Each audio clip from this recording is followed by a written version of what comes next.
Good day ka backyard. Ayan. Papasilip ko na naman sa inyo yung ating incubator.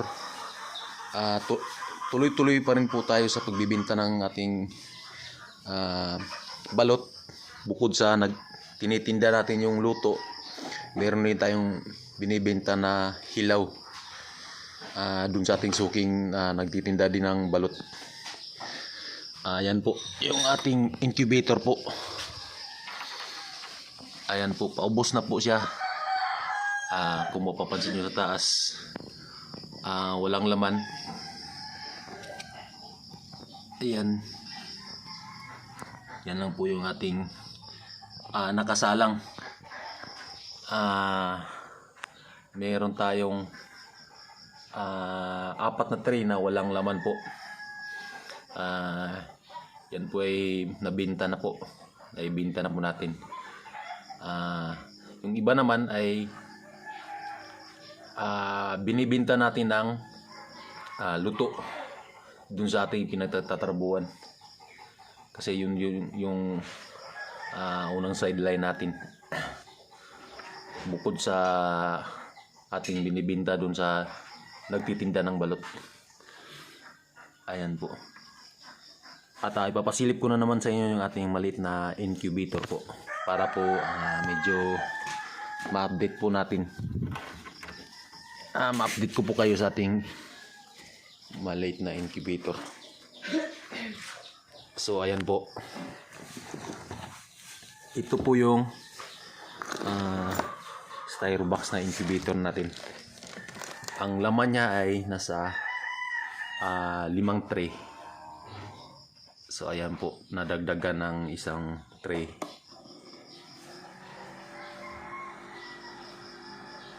Sa ilalim naman po, nabawasan ng kaunti kasi niluto po natin. Ayan po yung ating incubator na styro box. So bali po, nasa 5 tray siya. Meron pong 2 tray, 3 tray yung bakante. Ayan po. Yan po yung kagandahan nito, kasi tuloy-tuloy yung ating harvest dahil meron tayong malaking incubator na medyo hindi tayo nauubusan ng itlog, kasi marami yung ating nasasalang kumpara dati sa 2 maliit na incubator. Ayan po yung ating nakasalang na itlog. Ayan po.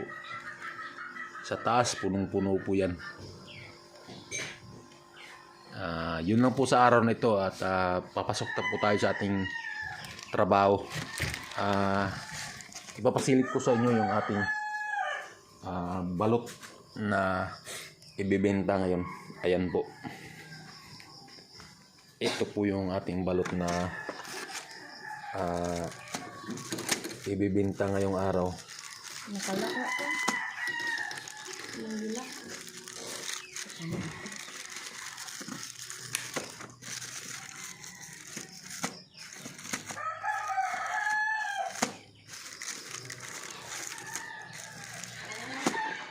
Saan pagbukasan?